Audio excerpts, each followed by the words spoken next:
कागल उत्तूर गडिंग्लज विधानसभा मतदारसंघ अंतर्गत राष्ट्रवादीचा विजय संकल्प मेळावा संपन्न.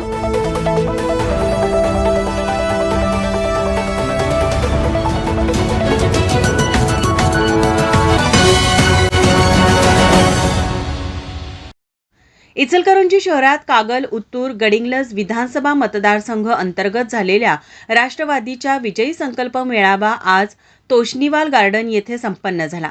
यावेळी गोकुळचे संचालक अमरीश घाडगे, युवराज पाटील, भैया माने यांची प्रमुख उपस्थिती होती. यावेळी पालकमंत्री हसन मुश्रीफ यांनी आगामी विधानसभा निवडणुकीत कागल मतदारसंघामध्ये एका बाजूला गट तट जात धर्म न पाहता गोरगरिबांचे नेतृत्व करणारी प्रवृत्ती आहे, तर दुसऱ्या बाजूला विरोधकांना तुरुंगात पाठवून आमदार होण्याची स्वप्ने पाहणारी प्रवृत्ती आहे. संघानियो बांधकाम कामगार यांच्या विरोधात तक्रारी करणाऱ्या अशा प्रवृत्तीला येत्या निवडणुकीत असे संपवा की पुन्हा त्याने डोकेवर काढले नाही पाहिजे, असे आवाहन केले. तसेच पालकमंत्री मुश्रीफ पुढे म्हणाले, गेली 35 वर्ष शरद पवार यांच्या समवेत प्रामाणिकपणे राहिलो, पण त्याच वेळी एकाच विरोधकाने माझ्या संपूर्ण कुटुंबालाच तुरुंगात पाठवायचा प्रयत्न केला.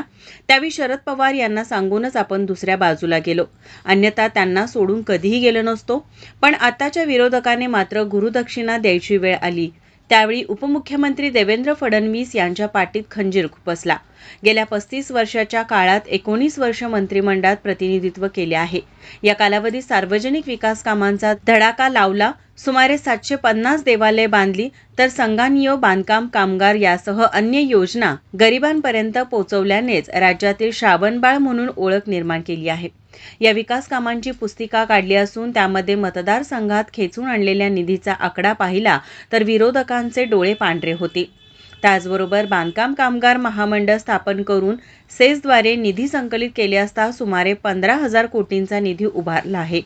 पुढे संधी मिळाल्यास शेतमजूर, यंत्रमाग कामगार तसेच ड्रायव्हर यांच्यासाठीही महामंडळ स्थापन करण्याचा संकल्प केला आहे. इचलकरंजीत घेत असलेला हा 7वा मेळावा असून या शहरात राहणारे कागलवासीय यावेळीही मताचे दान दिल्याशिवाय राहणार नाहीत. नेते सांगतात म्हणून नव्हे, तर दोनही बाजूंना विकास कामांचा थर्मामीटर लावूनच मतदान करा, असे आवाहनही त्यांनी केले.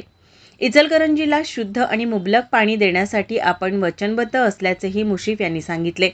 राष्ट्रवादीचे इचलकरंजी शहर जिल्हाध्यक्ष विठ्ठल चोपडे यांनी पालकमंत्री हसन मुश्रीफ हे सर्वसामान्यांच्या समस्या सोडविणारे हक्काचे नेते असल्याने इचलकरंजीकर त्यांच्याच पाठीशी राहतील, असे सांगितले. भाजपाचे शहराध्यक्ष अमृत भोसले यांनी मुश्रीफ यांनी कामाचा डोंगर उभा केला असून इचलकरंजीकर त्यांच्या विजयात खारीचा वाटा उचलणारच, अशी ग्वाही दिली. वस्त्रोद्योग महासंघाचे अध्यक्ष अशोकराव स्वामी यांनीही जास्तीत जास्त मते मुश्रीफांना मिळवून देण्यासाठी प्रयत्न करणार असल्याचं सांगितलं. यावेळी राष्ट्रवादीचे इचलकरंजी शहर जिल्हाध्यक्ष विठ्ठल चोपडे, विलास गाताडे, अमित गाताडे, पुंडलिक जाधव, हबप सदाशिव उपासे महाराज, तौफिक मुजावर, श्रीकांत कांबळे यांच्यासह पदाधिकारी व कार्यकर्ते उपस्थित होते. मँचेस्टर टाइम्सकरिता रोहन हेर्लगेसह कॅमेरामन दिनेश कदम, इचलकरंजी.